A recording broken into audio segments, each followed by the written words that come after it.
A lot of kids are here, and I am very confused that I should talk to the seniors sitting in front or I should talk to you people. And what exactly I should try to convey out of these two presidential ಭಾಷಣ ಅಂದರೆ ನಾನು ಅವರ ಭಾಷಣ ಅವಲೋಕನೆ ಮಾಡಿ ಅದರ ಬಗ್ಗೆ ಟಿಪ್ಪಣಿ ಕೊಡೋದು. ಇದರಲ್ಲಿ ಇರ್ತಕ್ಕಂಥ ಜೂನಿಯರ್ ಮೋಸ್ಟ್ ನಾನು ಅವರ ಬಗ್ಗೆ ಟಿಪ್ಪಣಿ ಕೊಡೋದಷ್ಟು ಅಧಿಕಾರ ನನಗೆ ಇಲ್ಲ. ಅದಕ್ಕೆ ಆ ಟಿಪ್ಪಣಿಗಿಂತ ನಾನು ವಾರ್ತಾ ಇಲಾಖೆಯ ಆಯುಕ್ತರಾಗಿ as a commissioner of information and public relationship as well as police ಇಲಾಖೆಯ ಒಬ್ಬ ಶಿಸ್ತಿನ ಸಿಪಾಯಿಯಾಗಿ ನಾನು ಏನು ಕೆಲಸ ಮಾಡ್ತಾ ಇದ್ದೀನಿ, ಈ ನಡುವೆ ಇರ್ತಕ್ಕಂಥ ನನಗೆ ಕಾಡ್ತಾ ಇರ್ತಕ್ಕಂಥ ಕೆಲವು ಸಂಗತಿಗಳು ಹಾಗೂ ಬದಲಾಗುತ್ತಿರುವ ಪತ್ರಿಕಾ ಮಾಧ್ಯಮದ ಸ್ವರೂಪದ ಬಗ್ಗೆ ಕೆಲವು ನುಡಿಗಳನ್ನು ಈ ಎರಡು ವ್ಯಾಖ್ಯಾನಗಳ ನಡುವೆ 10 ನಿಮಿಷದಲ್ಲಿ ಮುಗಿಸ್ತೇನೆ. ನಾನು ಇಲ್ಲಿ ಬಂದಾಗ, ಈ ವಾರ್ತಾ ಇಲಾಖೆಯಲ್ಲಿ ಬಂದಾಗ ಈ ಆದ್ಯ ಪತ್ರಕರ್ತ ಯಾರು ಅಂತ ಬಹಳ ಯೋಚನೆ ಮಾಡ್ತಾ ಇದ್ದೆ. ಸೊ ಯಾರಪ್ಪ ಇಂಡಿಯನ್ ಮೈಥಾಲಜಿಯಲ್ಲಿ ಆದ್ಯ ಪತ್ರಕರ್ತ ಯಾರು, ಆಮೇಲೆ ಇಂಡಿಯನ್ ಫಿಲಾಸಫಿಯಲ್ಲಿ ಆದ್ಯ ಪತ್ರಕರ್ತ ಯಾರು. ಕೊನೆಗೆ ನನ್ನ ವಿಚಾರಗಳು ನಾರದ ಮುನಿ ಹತ್ರ ನಿಂತು ಹೋಯಿತು. ಪಕ್ಕಾ ಪತ್ರಕರ್ತ, ಏನ್ ಬೇಕು ಅಷ್ಟೇ ಹೇಳೋದು, ನನ್ನ ಸುದ್ದಿಯಿಂದ ಬೆಂಕಿ ಆಗ್ಬೇಕಂತ ಭಾವನೆ ಇಟ್ಕೊಂಡು ಇನ್ನೊಂದು ಕಡೆ ಹೋಗೋದು. ಎಕ್ಸಾಕ್ಟ್ಲಿ ಈ ತರ ಪತ್ರಕಾರಿತೆ ಕಾಣ್ತಾ ಇದೆ. ಮಹಾತ್ಮ ಗಾಂಧೀಜಿಯವರ ಪತ್ರಕಾರಿತೆ ಈಗ ಪ್ರಮುಖ ಅತಿಥಿಗಳು ಏನು ಹೇಳೋದು ಪೂರ್ಣ ಸತ್ಯ ಹೇಳೋದು. ಆಮೇಲೆ ನಾರದ ಮುನಿಯ ಆ ಕಾಲದ ಪತ್ರಕಾರಿತೆ ಸತ್ಯ ಹೇಳೋದು, ಅವಶ್ಯಕತೆ ಇದೆ ಅಷ್ಟೇ ಸತ್ಯ ಹೇಳೋದು. ಈ ನಡುವೆ ಇರತಕ್ಕಂಥ ಏನು ವ್ಯತ್ಯಾಸ ಇದೆ, ಆ ವ್ಯತ್ಯಾಸದಲ್ಲಿ ಇವತ್ತಿನ ಪತ್ರಕಾರಿತೆ ನಾನು ಒಬ್ಬ ಪೊಲೀಸನಾಗಿ ವಾರ್ತಾ ಇಲಾಖೆಯ ಆಯುಕ್ತನಾಗಿ ನೋಡ್ತಾ ಇರೋದು ಸಂಗತಿ.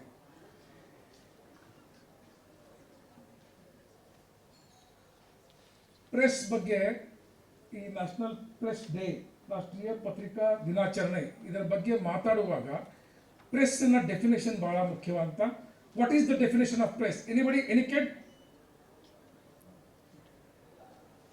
kid from college, you have journalist students, so anybody who can stand up and say that this is the definition of word called as press. Press ಅಂದ್ರೆ ಬಹಳ ಜೋರಾಗಿ ದಬಾಯಿಸೋದು ಇಲ್ಲ. ಇವತ್ತು ನಮ್ಮ ಯಾಸಿರವನ್ ನನಗೆ ಒಂದು ಭಾರಿ ಅದು ಏನು ಮೀಮ್ ಕಳಿಸಿದ್ದಾನೆ.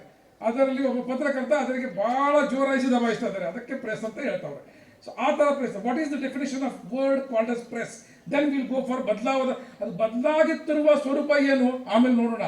ನಮಗೆ ಪ್ರೆಸ್ ಅಂತ ಏನು ಗೊತ್ತಿಲ್ಲ, ಅದು ಬದಲಾವಣೆ ಆಗುವ ಸ್ವರೂಪದ ಬಗ್ಗೆ ಬಹಳ ಚರ್ಚೆ ನಡೀತಾ ಇದೆ. Any kid,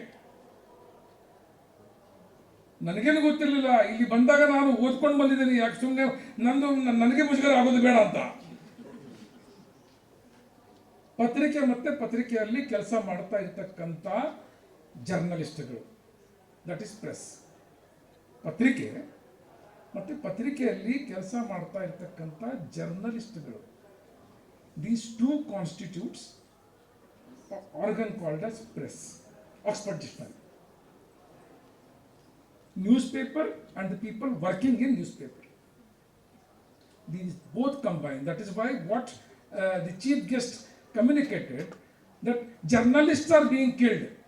Not only the press, not only the newspaper, mentioned newspapers are committing suicide, as said by our special guest for the occasion, journalists. So both the speakers have expressed one concern, that the newspapers are committing suicide, reasons are different, and the journalists are being killed. ಇಂಥ ಸಮಯದಲ್ಲಿ, ಇಂಥ ಕಾಲಾವಕಾಶದಲ್ಲಿ ನಾವು ಯಾವ ಪ್ರಕಾರ ಮುಂದೆ ಹೋಗಬೇಕು, ಇದೇ ಇವತ್ತಿನ ಈ ಒಂದು ಚರ್ಚಾ ಸತ್ರದ ಪ್ರಮುಖ ಆಶಯ. ಆಮೇಲೆ ವಿಷಯ RTI ಬಗ್ಗೆ ಮಾತಾಡಿದ್ರು. RTIನ ಸ್ವರೂಪ ಕೂಡ ಬದಲಾವಣೆ ಆಗ್ತಾ ಇದೆ ಸರ್. ದಿನ ದಿನ ಅದಕ್ಕೆ ಶಕ್ತಿಹೀನ ಮಾಡೋದು ಒಂದು ಪ್ರಯತ್ನ ನಿರಂತರವಾಗಿ ನಡೀತಾ ಇದೆ. ನಾವು ರೈಟ್ ಟು ಇನ್ಫಾರ್ಮೇಶನ್ ಮೂಲಭೂತ ಅಧಿಕಾರ ಅಂತ ಜನರಿಗೆ ಕೊಟ್ಟಿದ್ದೀವಿ, ಆದರೆ ಅದಕ್ಕೆ ಹೇಗೆ ನಾನು I am out of intelligence, ಅದು ಏನು ರೈಟ್ ಟು ಇನ್ಫಾರ್ಮೇಶನ್, ಈ ಈ ಈ ಒಂದು ವಿಷಯ out of right to information, ಈ ಥರ ಬರ್ತಾ ಬರ್ತಾ ಬರ್ತಾ ಬರ್ತಾ 4-5 organs of government are only limited to right to information now. ಬಾಕಿ ಎಲ್ಲ ವಿ ಆರ್ ಎಕ್ಸೆಂಪ್ಟೆಡ್. ಮೂಲ RTI ಇಂದ ಬಹಳ ದೂರ ಬಂದ್ಬಿಟ್ಟಿದ್ದೀವಿ. ಅದು ಒಂದು ಇದು ಕಾಳಜಿಯ ವಿಷಯ. ಈ ಬದಲಾದ ಸ್ವರೂಪದ ಹಿನ್ನೆಲೆ, editorial and commercial, I look after both the things. ಅಡ್ವರ್ಟೈಸ್ಮೆಂಟ್ಗೆ ಎಷ್ಟು ದುಡ್ಡು, ಅದರ ಜೊತೆ ಯಾವ ಪ್ರಕಾರದ ನ್ಯೂಸು, ಇದು ಒಂದು ಕೆಲವು ಪದಗಳು ಇದ್ದಾವೆ. ಅದು ಎಲೆಕ್ಟ್ರಾನಿಕ್ ಮೀಡಿಯಾ ಇರಲಿ, ಡಿಜಿಟಲ್ ಮೀಡಿಯಾ ಇರಲಿ, ಪ್ರಿಂಟ್ ಮೀಡಿಯಾ ಇರಲಿ, ಈ ಪದಗಳು ಬಹಳ important for the kids. This terminology is very important. Editorial, commercial, and there is one fantastic term which has developed. I was surprised after coming to press this ವಾರ್ತಾ ಇಲಾಖೆಗೆ ಬಂದಾಗ, advertorial. ಭಾರಿ ಇದೆ ಇದು. ನಾನು ಎಷ್ಟು ಬೇಕು ದುಡ್ಡು ಕೊಡ್ತೀನಿ, ನಂದು ನ್ಯೂಸ್ ತರ ನಂದು ಅಡ್ವರ್ಟೈಸ್ ಬರಬೇಕು. ಅರೆ, ನನಗೆ ಇದು ಗೊತ್ತಿರಲೇ ಇಲ್ಲ. Fortunately, unfortunately, my wife is also a politician, so I would have told her, this is how the news is. I was so surprised with this particular thing called as advertorial.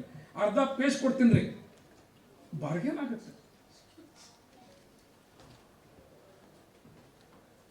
ಬದಲಾದ ಸ್ವರೂಪ ವಿಚಾರ ಮಾಡುವಾಗ ಯಾಕೆ ಬದಲಾವಣೆ ಆಗಿದೆ? ಯಾಕೆಂದ್ರೆ ಆ news ಪೇಪರ್ಗೆ 16 ಪೇಜ್ಗಳು ನಿಮಗೆ ಕೊಡ್ಲಿಕ್ಕೆ 5 ರೂಪಾಯಿದಲ್ಲಿ ಆಗೋದಲ್ಲ.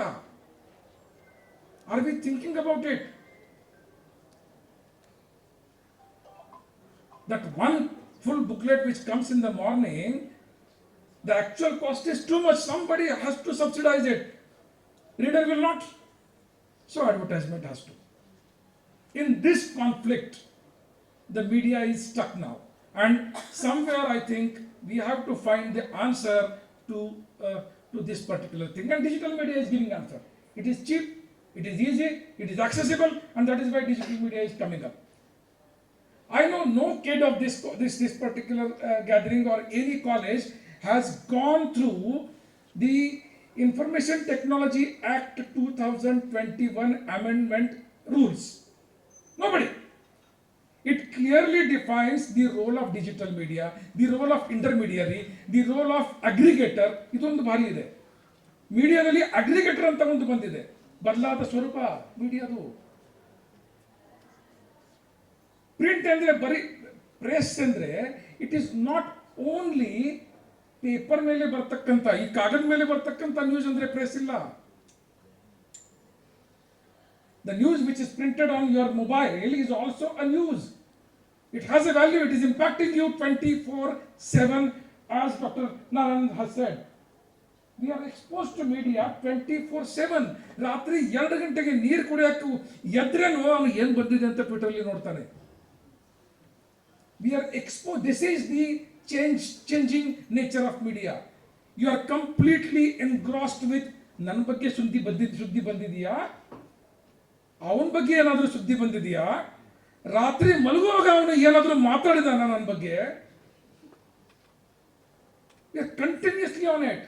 And this 24/7 ಮೊದಲೇನಿತ್ತು, ನಾನು ಕಾಲೇಜಲ್ಲಿ ಇದ್ದಾಗ, ನಾನು ಸ್ಕೂಲಲ್ಲಿ ಇದ್ದಾಗ ಬೆಳಿಗ್ಗೆ ಅಪ್ಪ ಹೇಳ್ತಾರೆ, ಅದಕ್ಕೆ ಒಂದು ಸ್ಪೋರ್ಟ್ ಪೇಜ್ ಅಟ್ಲೀಸ್ಟ್ ಓದಿ ಹೋದರೆ ಸುದ್ದಿ ಬಗ್ಗೆ ಏನು ಸಂಬಂಧನೇ ಇಲ್ಲ. Same was with my father, same was with my grandfather. We use to read morning. ಒಂದ್ಸರಿ ಸಾಮೂಹಿಕವಾಗಿ ಫ್ಯಾಮಿಲಿಯಲ್ಲಿ ಪೇಪರ್ ಓದಿ ಆಯಿತು, ಅದಾದಮೇಲೆ ಪೇಪರ್ ಕಡೆ, ಆಮೇಲೆ directly all India radio 9 o'clock ಮನೆಯಲ್ಲಿ ಊಟ ಮಾಡುವಾಗ. ಆವಾಗ ಏನಾದರೂ ಪ್ರಧಾನಿ ಇದು ಮಾಡಿದ್ದಾರೆ, ಅದು ಮಾಡಿದ್ದಾರೆ, ಆವಾಗ ಕಾರ್ಪೊರೇಟರ್ ಏನು ಮಾಡಿದ್ದಾನೆ ನಮಗೆ ಗೊತ್ತಾಗ್ತಾನೆ ಇರಲಿಲ್ಲ. ಯಾಕಂದರೆ ಆ ಸುದ್ದಿ ಈಗ ಆ ಥರ ಇಲ್ಲ. ನಾನು ಏನೂ ಮಾಡಿದರೆ ಪೇಪರಲ್ಲಿ ಬರಬೇಕು, ಮತ್ತು fame and defame, this has completely erased. ಏನಾದರೂ ಇರಲಿ, ಸುದ್ದಿಯಲ್ಲಿ ಇರಬೇಕ್ರಿ ನಾನು. This is changed nature of the press and the news. ತಮಿಳದವರು ಇದ್ದಾರೆ ಇಲ್ಲಿ, ಒಳ್ಳೆದಾಯ್ತು ಅವ್ರ ಮುಂದೆನೇ ಇದು. ಯಾಕಂದ್ರೆ ಅವ್ರು ನಾವು ಮಾತಾಡುವಾಗ ಒಂದು ಉದಾಹರಣೆ, ಮೊನ್ನೆ ಒಂದು ಮದುವೆಗೆ ಹೋಗಿದ್ದೀವಿ. ನೀವು ಹೇಳಿದಿರ ಸರ್ಕಾರದ ಆಶ್ರಿತ ಮೀಡಿಯಾ ಇರಬಾರ್ದು ಅಂತ. ಮೊನ್ನೆ ಮದುವೆಗೆ ಹೋಗಿದ್ದೀವಿ. ಏನಪ್ಪ ಏನು ಮಾಡಿದೆ ಹುಡುಗಿಗೋಸ್ಕರ? ಹುಡುಗಿನ ಮದುವೆ ಇತ್ತು. ಏನಿಲ್ಲ, 2 ಪೇಪರ್ ಮಾಡಿ ಕೊಟ್ಟಿದ್ದೀನಿ ಅಂತ ಹೇಳ್ಬಿಟ್ಟ ಮನುಷ್ಯ.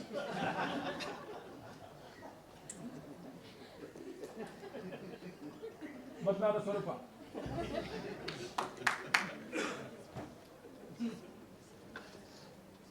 ಒಂದು 2 ಲಕ್ಷ ರೂಪಾಯಿ ಸಹಾಯಧನ ಬರುತ್ತೆ ಸರ್ಕಾರದ್ದು ತಿಂಗಳಕ್ಕೆ. ಅವನಿಗೆ ಮತ್ತೇನು ಬೇಕ್ರಿ? 2 ಪೇಪರ್ ಮಾಡಿ ಕೊಟ್ಟಿದ್ದೀನಿ.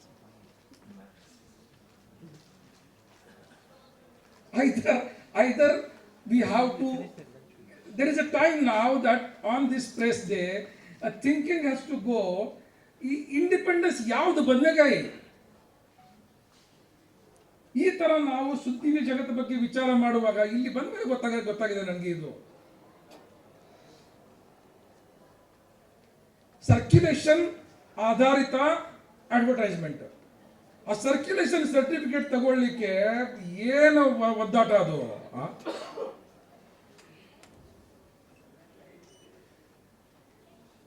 ಲೋಕಮಾನ್ಯ ತಿಲಕಲ್ಲಿ ಸರ್ಕ್ಯುಲೇಷನ್ಗೋಸ್ಕರ ಪೇಪರ್ ತಗೊಂಡು ತಿರುಗಾಡ್ತಾ ಇದ್ರ.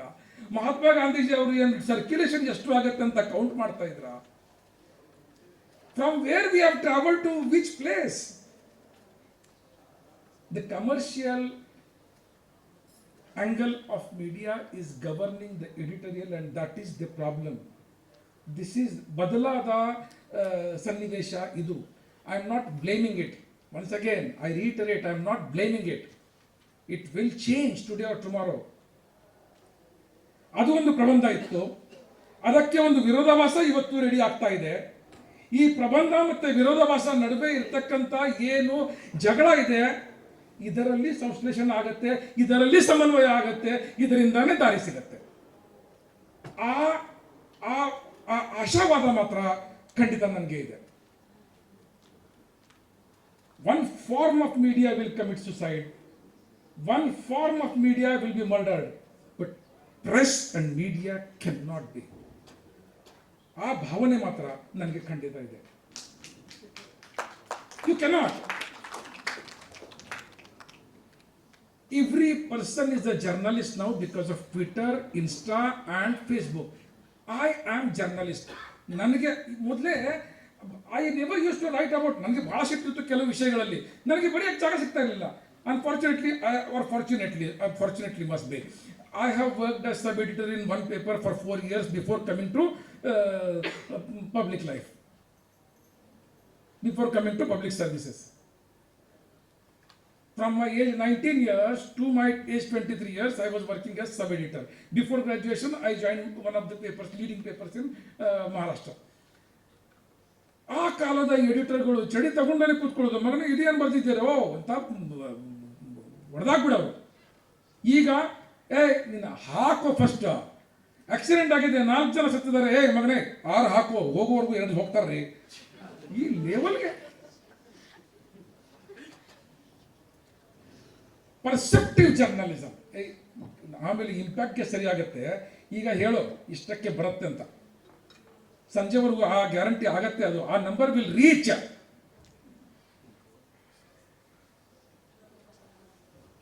We have lost, as a media, I think we have lost the difference between information, knowledge and intelligence. Need for intelligent media who can assimilate that information, assimilate that knowledge and create something which can change. Badalada Swarupa, what needs to change is this approach now, which was some time to do something, to get the things change. ನಾನು ಒಂದು ಬದಲಾವಣೆಗೆ catalyst ಆಗಬೇಕಂತ ಒಂದು ಭಾವನೆ ಏನು ಪತ್ರಕರ್ತರಲ್ಲಿ ಇತ್ತು. ನಾನು at least ಅದಕ್ಕಾಗಿ ಹೋಗಿದ್ದೆ. ನಾನು ಒಂದು ಆರ್ಟಿಕಲ್ ಹುಡುಕಿ ಮಾಡ್ತೇನೆ, ಸರ್ಕಾರ ನಡೆಸಬೇಕಂತ ಒಂದು ತಲೆ ಒಳಗೆ ಇರೋದು. ಆವಾಗ at the age of 19 I am also leftist. So automatically ನನಗೇನಿದೆ, ಎಸ್ಟಾಬ್ಲಿಷ್ಮೆಂಟ್ ವಿರುದ್ಧ ಹೋಗೋದು ಆ ಭಾವನೆ, ಆ ಬದಲಾವಣೆ ಮಾಡುವ ಒಂದು ಹುಮ್ಮಸ್ಸು, ಅದಕ್ಕಿಂತ ಬ್ರೇಕಿಂಗ್ ನ್ಯೂಸ್ ಕೊಡುವ ಹುಮ್ಮಸ್ಸು ಏನಿದೆ, ಅದು ಚೇಂಜ್ ಆದರೆ I think we have achieved something, and it will come. I have full faith in this system, full faith in constitution, full faith in the democracy, that today or tomorrow, ಕಳಕಳಿ senior ನಮ್ಮ ಸ್ಪೀಕರ್ಸ್ಗಳ ಕಳಕಳಿ ಅರ್ಥ ಮಾಡ್ಕೊಳ್ಳಿ. ಆ ಕಳಕಳಿ ಅವರು ತಮ್ಮ ಮನಸ್ಸವರೆಗೂ ತಗೊಂಡು ಹೋಗೋದು ಒಂದು ಪ್ರಯತ್ನ ಇಲ್ಲಿ ಮಾಡಿದ್ದಾರೆ. ಈ ಮುಖಾಂತರ ಕರ್ನಾಟಕಕ್ಕೆ ಮಾತಾಡ್ತಾ ಇದ್ದಾರೆ, ಈ ಮುಖಾಂತರ ದೇಶಕ್ಕೆ ಮಾತಾಡುವ ಒಂದು ಪ್ರಯತ್ನ ನಡೀತಾ ಇದೆ. ಆ ಪ್ರಯತ್ನಕ್ಕೆ ಉತ್ತರ ಈ ಸಂಶ್ಲೇಷಣ, this synthesis will happen. Process is there. We are in cusp. This 25 years of generation is in cusp. Cusp ಗೊತ್ತಲ್ಲ, ಅದು ಎರಡು, what is that called as that, ಇದು ನೋಡ್ತಾರಲ್ಲಪ್ಪ, ಅದು ಏನು ಗಿಮಿನಿ ಅದು ಇರುತ್ತಲ್ಲ, ಏನು 12 ರಾಶಿ, ಹಾರೋಸ್ಕೋಪ್. ಆ ಹಾರೋಸ್ಕೋಪ್ ಕರೆಕ್ಟ್ ಎಲ್ಲಿ ಸೆಪ್ರೇಟ್ ಆಗುತ್ತೆ, ಆ ಸೆಪ್ರೇಟ್ ಆಗುವ ಡೇಟ್ಗೆ ಬರ್ತ್ ಆದರೆ ಅದು ಕಸ್ಪ್ ಡೇಟ್ ಅಂತೆ. We are in that cusp date. 200 years of praise is one side, and this 20 years of praise is at one side. And this generation is at the cusp. We will suffer, but we will come back. We will come back. And we have to just, to the youngsters sitting here, half of them are gone because of their college, I know that, but at least 10. Finally 10 only shine. So to the youngsters here, try to be that change, try to be that catalyst. And if you are that catalyst, nothing will change, the values will not change, and I think we will achieve that. I have tried my mind to share with you, and I hope I have tried to explain it, not to talk, but